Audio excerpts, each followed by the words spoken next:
Twitch just banned Dr. Disrespect No Reason. Oh, yeah. They don't. There's have probably a reason, but they're not gonna.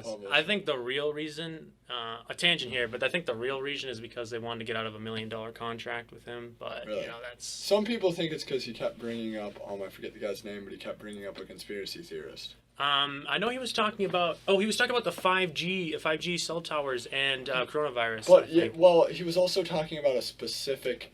It was David something, I think. And he mentions it in the stream like 5 minutes before he gets banned. His wife was reading a book written by, I think it's like David Locke or something like that. He was reading. He was starting to get into following this conspiracy theorist who was banned from YouTube. And Twitch takes their censoring very seriously. So like YouTube, for instance, let's say hypothetically I'm banned from YouTube. Yeah. And David Icke. Icke. I don't know why I said Locke, but you get the idea. But that's the guy. Mm-hmm. But let's say I get banned from YouTube and somebody else on YouTube platforms me, like I'm on somebody else's YouTube show. That's okay. That's allowed. However, on Twitch, if I'm banned from Twitch, I can't go on somebody else's Twitch stream or they get banned. You get what I'm saying? Yeah. So the mere mentioning of this guy might have been grounds for termination.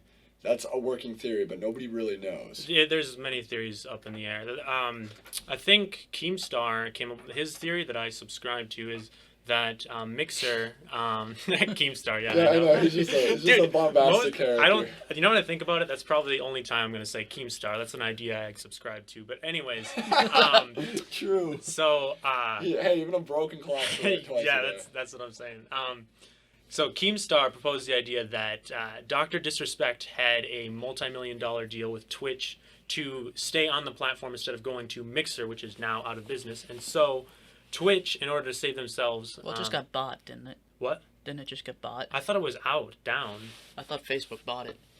Very possible. I don't know too much about this. But Keemstar says that they didn't want to, since Mixer's no longer like a possibility, they just banned him and they won't give an explanation. They'll come up with some reason later on just so they can get out of the contract. But what's interesting is even Dr. Disrespect isn't saying anything, and I wonder why not. Well, I don't know. I think he said that there's still no reason, and he made a video the other day of him he made a video the other day of. But he brings in a lot of revenue for Twitch. I find it hard to believe Twitch is losing money on a multi-million-dollar contract. He's the face of Twitch. I mean, I don't know how much money Twitch makes, but it just seems to me like. But that's what I'm saying. Even if they were giving him millions of dollars, it seems like why wouldn't they come up with a reason though? Is my thing. That just makes the most logical sense. That they're not gonna say, "Hey, here's why," and he doesn't know why. Because then it gets questioned, and then you get more backlash and bad publicity. Some people thought maybe it had to do with a sexual allegation, but I don't think that's true at this point. And the reason I don't say that's true at this point is because his wife still supports him. But the reason that was originally the theory was because of the stuff with the Smash community going on. I don't know if you've heard about this, but the Smash Ultimate pro gaming community had a lot of sexual predators that got exposed in it recently. Even more. Smash community and all of EVO, which is like the Super Bowl for fighting games. So. Really? Yeah. That's horrible. Yeah, it's pretty. It was like a large majority. It was like it started with the head organizer of EVO, Evolution Tournament. His name is Mr. Wizard, and it started with him basically. I love online names. It's kind of he paid. Freaking Mr. Wizard and Dr. He paid little kids basically in arcade tokens back in the day to drop down to their trousers and do weird dares and stuff. So. And then from there, just like everybody started saying things. So gross. Well, the issue is when you become a professional gamer, a lot of these people are like not completely developed neurologically when they become a pro gamer.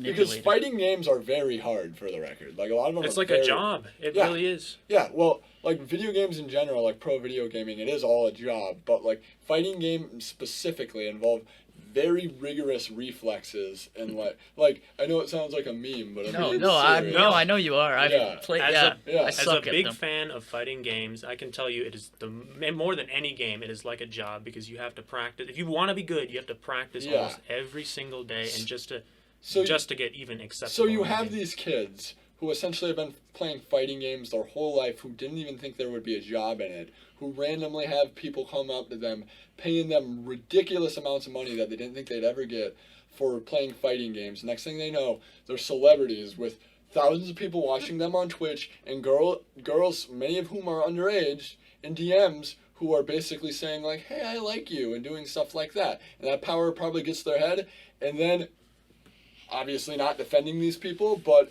if these people probably didn't have success with the ladies prior to this, so they come from a place of insecurity, so then it's very easy for them to rationalize in their head, even if they're not a particularly bad person, to be like, oh, I'm not grooming this girl, I'm just like talking to them, and the next thing you know, they like groomed this girl. You know what I mean? Yeah. And obviously some are a lot more nefarious than others. Some are probably full on like taking advantage of people and raping them, while others are doing more of the situation of what I just described. And that's why it's such an epidemic, because you have these people who went into it at a young age, weren't really prepared for this amount of fame off of this, and suddenly had girls willing to drop their pants for them. You get what I'm saying?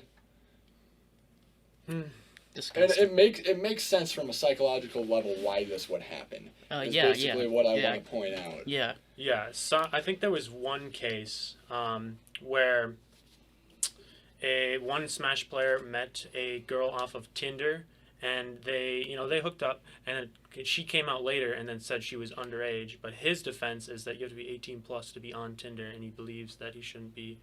That's decent defense, but I mean, I don't know. Maybe he did know she was underage. It boils down to it's like Watergate. What did he know and when did he know it? It's a messy situation. It Nevertheless. sucks too, because like, man, there's not gonna be any cool competition now that Evo's canceled, because all the game companies pulled out off of these allegations. Like, there's not gonna be any competitions anytime soon. Yeah. We'll clean it out. Out I the mean, it's swamp. probably good that they're doing this purge, because I Yeah. imagine Yeah. the gaming companies You that can't make let these, it keep going on. well, no. for sure. And not only that, these gaming companies, it's not like they want to see the death of the fighting game scene. They want No. it to come back. So they are doing, this is the last thing they want to do, is pull out of all Yeah. this. So they're going to revitalize it. They're going to try to get better people in on the scene. And I imagine there's going to be, like normal workplaces where you have sexual conduct videos on how to behave appropriately. I imagine they're probably going to roll these out targeted at pro gamers, and they'll have to sign shit, and they'll have to be educated in these. And Yeah, Seems- and you don't. Fighting games are already something that nobody wants to get into, because it's like you have to put in a lot of work to even be good. You're more than likely, if you just hop in and play, you're gonna get your ass kicked. But So having these allegations and just like not doing anything about it makes it even harder, because it's like, I don't want to get into a community where there's half the people playing are like pedophiles. Like, no one wants to be involved that in being that. said, there's still plenty of prominent fighting game players who were not hit with allegations. And They're gonna have, they'll have no trouble finding more players. Yeah, but they definitely won't. But it's just funny because it hurts the people who basically doing the right thing the whole time. Because no doubt, the fact that they're even associated with this community is going to hurt their reputation. Mm-hmm. But I have a large amount of respect for the people who were doing what they were supposed to the whole time and weren't doing anything wrong. And I'm sure their careers will survive. But either way, it still sucks that they have to take some of the repercussions of this situation when they themselves did nothing wrong and it was just other people in the space.